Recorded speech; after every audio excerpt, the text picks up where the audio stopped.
Welcome to Earl Nightingale's Lead the Field audiobook. Presented by MBB Biswanath Subosh Panda. If you like this audiobook, please share it with others, subscribe to the channel, and give a like. Session 3. A Worthy Destination. The stories of people achieving unusual success despite all manner of handicaps never fail to capture our attention. They're inspirational, to be sure. However, upon closer examination, we find that they're much more than that. The boy whose legs were terribly burned and who was told he'd be lucky to walk again becomes a champion track star. The woman who was blind and deaf from early childhood became one of the most inspirational figures of the century. And the poor children who rise to fame and fortune have nearly become commonplace. In this age of unprecedented immigration, we read and see on television examples of people who arrived in this country without any money and without knowing a word of English and who, within a surprisingly short time, have become wonderfully successful.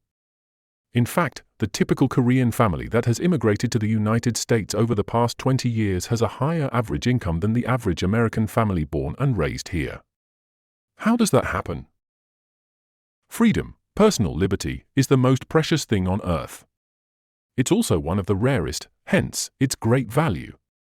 People who manage to get to America, despite mountainous problems and miles of red tape, often find themselves free for the first time in their lives. It's a joyous, wonderful experience for them. And in this newfound freedom, they set to work to find a place for themselves. They go to work serving their new country and its people. Time means nothing to them. But being free to pursue their own ends in the richest, freest country on the planet is everything. They all go to work, and they work hard. Their work is excellent, first class, as good as they can do it, and it's priced reasonably. You don't see them marching, demanding higher pay or shorter hours. All they want is the opportunity, and once it's theirs, they make the most of it. In New York City, a Korean family managed to buy a small convenience grocery store in Midtown Manhattan. The first thing they did was clean it. The store sparkled with cleanliness. Then they stocked it with all the grocery items they thought the people in their area would want. They were open early in the morning. They stayed open late at night. They never failed to give a friendly greeting to their customers. Naturally, they became wonderfully successful. They were open 7 days a week. One day, customers coming to the store found it closed. On the door was a note explaining the reason why. It read, "We have gone to Yale University to watch our son graduate." That's an American story, the true story of people who found joy in freedom and in the opportunity to serve their fellow man, and who made the most of it. What drives these people with such vast handicaps, such as not knowing the language, not knowing the right people, and not having any money? Or the boy with the burned legs who becomes the champion runner? Or a Helen Keller, blind and deaf from early childhood? What in the world is the answer? The answer, if fully understood, will bring us everything we truly want. And it's deceptively simple. We touched on it in our last message. Perhaps it's too simple. The people we have talked about here, and the thousands currently doing the same thing all over the country, possess something the average American doesn't have. They have goals. They have a burning desire to succeed despite all handicaps. They know exactly what they want. They think about it every day of their lives. It gets them up in the morning, and it keeps them giving their very best throughout the day. It's the last thing they think about before dropping off to sleep at night. They have a vision of exactly what they want to do, and that vision carries them over every obstacle. This vision, this dream, this goal, invisible to all the world except the person holding it, is responsible for perhaps every great advance and achievement of humankind. It's the underlying motive for just about everything we see about us. Everything worthwhile that men and women have achieved is a dream come true, a goal that has been reached. It's been said that what the mind can conceive and believe, it can achieve. It's a fine building where, before, there was an empty lot or an ancient eyesore. It's the bridge spanning the bay. It's landing on the moon. It's that little convenience store in Midtown Manhattan. It's the lovely home on a tree-shaded street, and the young person is accepting the diploma. It's the new baby in its mother's arms. It's a low golf handicap and a position reached in the world of business. It's a specific income level attained or a certain amount of money invested. What the mind can conceive and believe, it can achieve. We become what we think about. And when an exciting goal possesses us, we reach it. That's why it's been said, be choosy, therefore, what you set your heart upon. For if you want it strongly enough, you'll get it. Amen to that. It's been said that Americans can have anything they want, the trouble is that they don't know what they want. Oh, they want little things. They want a new car, and they get it. They want a new home, and they get it. The system consistently works for them. But they don't seem to understand that it is a system, and that if it works for a new refrigerator or a new car, it will work just as well for anything else they want very much. Once a person fully understands that the goals that are important to him can become real in his life, well, it's like opening a jack-in-the-box, all sorts of interesting and exciting things begin to happen. Quite often, we become truly alive for the first time in our lives. We look back at our former lives and realize we were shuffling along in a kind of lockstep that we were actually taking. Our cues from those about us, in the unspoken assumption that we're all alike, when nothing could be farther from the truth. We are not all alike. Each of us is unique, with distinct abilities, genetic profiles, and life aspirations.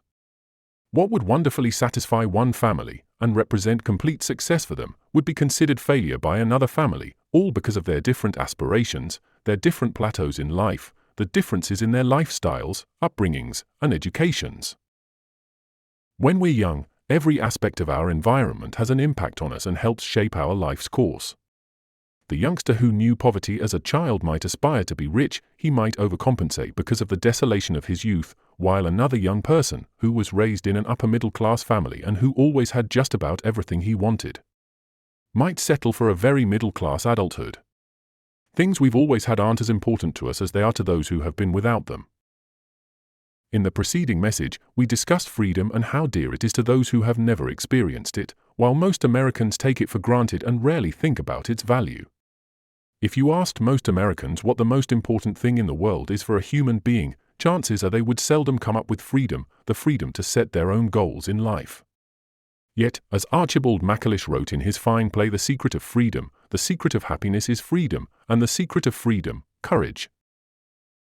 To understand the subject and the importance of goal setting, we must realize that it is the very foundation of any success. It is, in fact, the very definition of success. The best definition of success I've ever found goes like this: success is the progressive realization of a worthy goal, or, in some cases, the pursuit of a worthy ideal. If you'll give this definition some thought, I think you'll agree with me, success is the progressive realization of a worthy goal. That's a beautiful definition of success. It means that anyone who is on course toward fulfilling a goal is successful now. Success does not lie in achieving a goal, although that's what the world considers success, it lies in the journey toward that goal. We're successful as long as we're working toward something we want to bring about in our lives. That's when the human being is at his best. That's what Cervantes meant when he wrote, "The road is better than the inn." Quite often, romantic stories end with the loving couple getting married. That's just the beginning of the story. When the young person stands before his school's president or principal and receives the diploma, that's called commencement. That's the beginning. It's an important milestone, to be sure, and congratulations are certainly in order. But where is he going from there? Once a person has realized the goal for which he has so assiduously toiled, that's wonderful. It's time for a rest and some self-congratulations, time to savor the achievement. But by my definition, we're no longer successful until we set a new, higher goal toward which to work. We're at our best when we're climbing, thinking, planning, working, when we're on the road to some thing we want to bring about. By this, I don't mean that we should become workaholics, far from it. In fact, it's been well established that the most successful men and women manage to live in a wonderful state of balance. They have plenty of recreation, and they get a lot of rest. The mind works best when we're properly rested, and the mind is the best and most important part of us, regardless of what we choose to do. Have you heard an athlete say, it's about 90% mental? Whatever the percentage really is in a good game of golf or tennis, it's very large. As we pointed out in the magic word, our mental attitude can make all the difference between winning and losing. With our definition of success as the progressive realization of a worthy goal, we cover all the bases. The young person working to finish school is as successful as any person on earth. The person working toward a particular position with his company is just as successful. If you have a goal that you find worthy of you as a person, the goal that fills you with joy at the thought of it, believe me, you'll reach it. But as you draw near and see that the goal will soon be achieved, begin to think ahead to the next goal you're going to set. It often happens that halfway through a book, a writer will hit upon the idea for his next one and begin making notes, or come up with ideas for a title, even while he's finishing work on the book in progress. That's the way it should be. One of my favorite poems is by Rabindranath Tagore, the distinguished poet from Calcutta, India, and it goes like this: I slept and dreamt that life was joy, or I woke and saw that life was duty. I acted, and behold, duty was joy. We are at our very best and happiest when we are fully engaged in work we enjoy, on the journey toward the goal we've established for ourselves.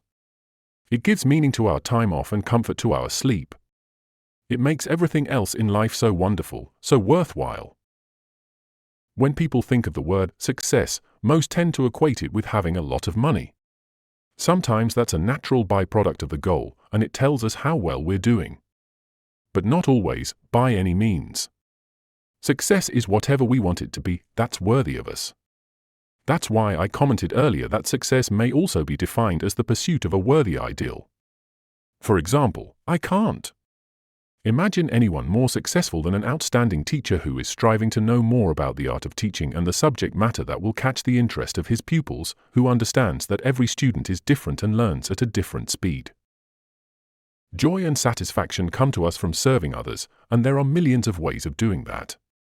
For those whose goals involve the serving of great numbers of people, chances are they will be richly rewarded, indeed.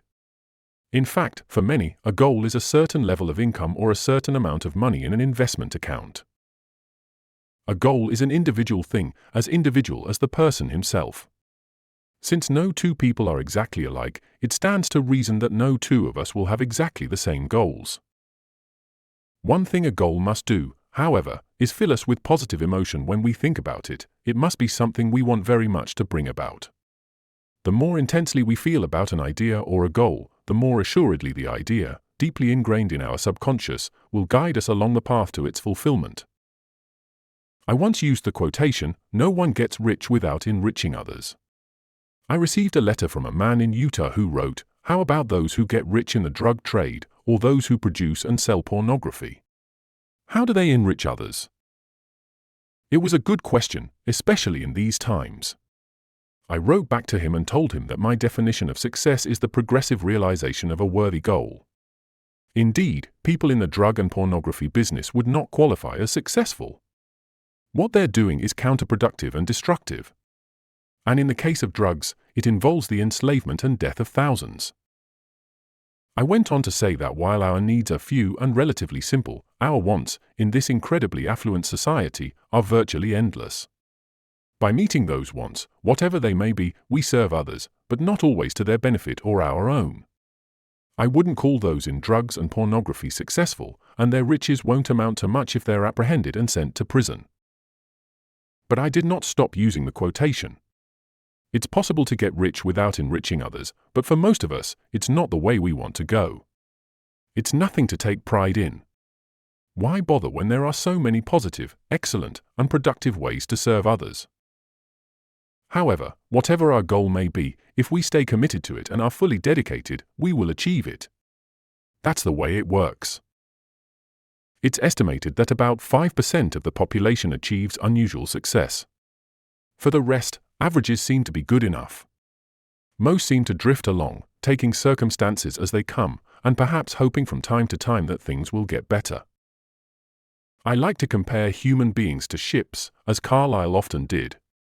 It's estimated that about 95% can be compared to ships without rudders. Subject to every shift of wind and tide, they're helplessly adrift. And while they fondly hope that they will one day drift into some rich and bustling port, you and I know that for every narrow harbor entrance, there are 1,000 miles of rocky coastline. the chances of their drifting into port are 1,000 to 1 against them. Our state lotteries wax rich on such people. Similarly, the slot machines in Las Vegas and Atlantic City operate equally. These people look to luck, but they don't seem to realize how steeply the odds are stacked against them. Someone wins from time to time, to be sure, but the odds are still there. But the 5% who have taken the time and exercised the discipline to climb into the driver's seat of their lives, who have decided upon a challenging goal to reach and are fully committed themselves to achieving it, sail straight and far across the deep oceans of life, reaching one port after another, and accomplishing more in just a few years than the rest accomplish in a lifetime. If you should visit a ship in port and ask the captain for his next port of call, he'll tell you in a single sentence.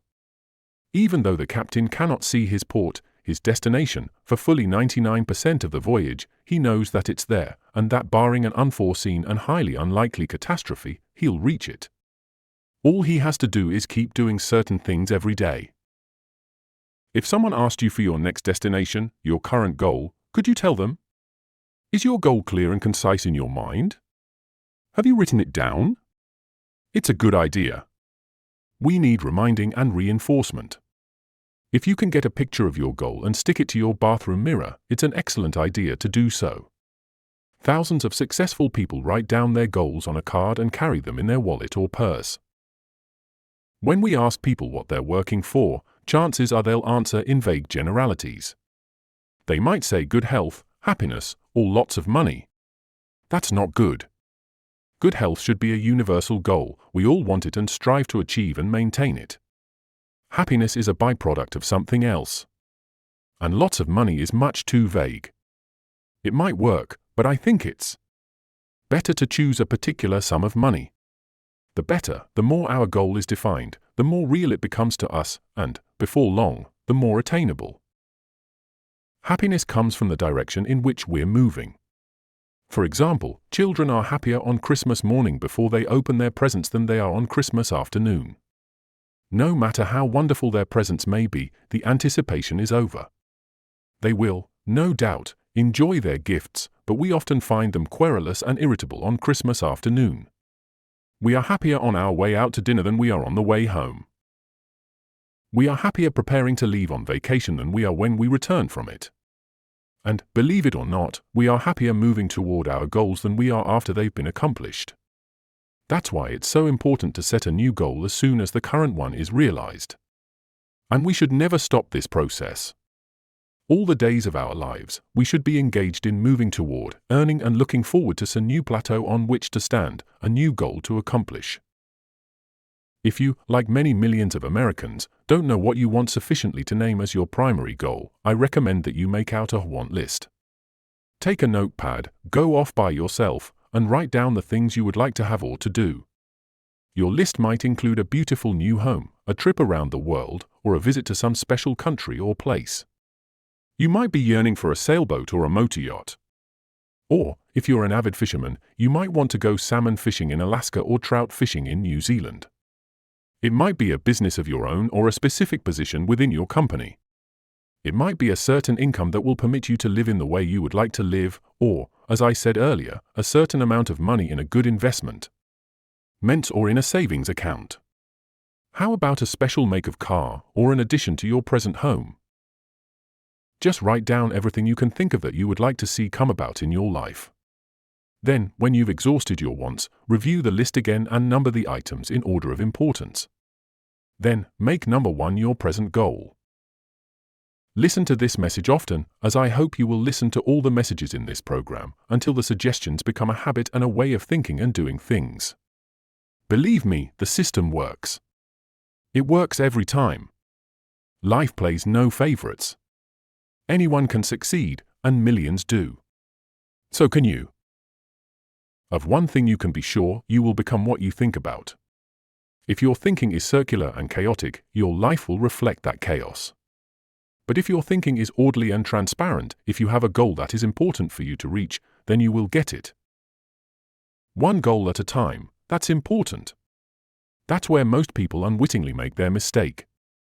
They don't concentrate on a single goal long enough to reach it before they're off on another track, then another, with the result that they achieve nothing but confusion, and make excuses. I started looking for the so-called secret of success when I was 12 years old. I read every book I could find on the subject, I studied psychology and sociology, I learned the great religions of the world, I read the world's greatest philosophers. All of a sudden, many years later, I realized that in the hundreds of lives I'd studied, in the countless books I'd read, a plain and simple truth had kept appearing. It is believed that no one can learn anything until he is ready for it. I was finally prepared, in my late 20s, to see for the first time the secret I had searched for so long. It was simply this: we become what we think about. You see, you are, at this moment, the living embodiment of the sum total of your thoughts to this point in your life. You can be nothing else. Similarly, 5 years from now, you will be the sum total of your thoughts to that point in time. But you can control your thoughts. You can decide upon what you wish to concentrate on, upon what you think about from this point forward. And you will become that. You will realize that goal as sure as anything on earth can be sure. That's why having a goal toward which to work is so very important. It gives our minds a focus and our lives a direction. By thinking every morning, every night, and as many times during the day as we can, about the single goal we've established for ourselves, we begin moving toward it and bringing it toward us. When we concentrate our thinking, it's like taking a river that's twisting and turning and meandering all over the countryside, and putting it into a straight, smooth channel. Now it has power, direction, economy, and speed. Billions of human beings would give up anything they have to enjoy the freedom and personal liberty you and I take for granted, to have the right to choose their work and their goals, to enjoy our bountiful standard of living and our educational system, to know the peace and privacy of our homes, and to have laws that protect the citizen rather than persecute him. We have it all. Yet, amid our plenty, millions lead unhappy, aimless lives.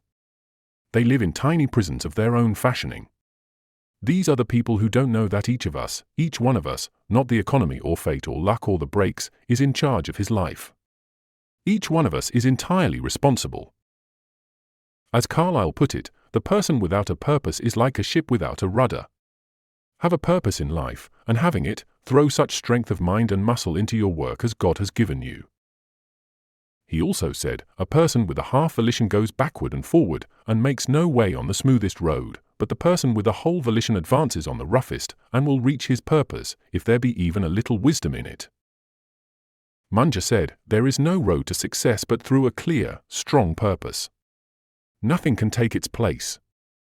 A purpose underlies character, culture, position, attainment of every sort. So, decide upon your goal. Insist upon it. Look at your goal card every morning and night and as many times during the day as you conveniently can. By doing so, you will instill your goal into your subconscious mind. See yourself as having already attained your goal. Do that every day without fail, and it will become a habit before you realize it, a habit that will take you from one success to another all the years of your life. For that is the secret of success, the door to everything you will ever have or be. You are now, and you most certainly will become, what you think about. We'd love to hear your thoughts. Share your feedback to help us improve, and let us know in the comments if there's a specific book topic you'd like to hear next. Thank you very much.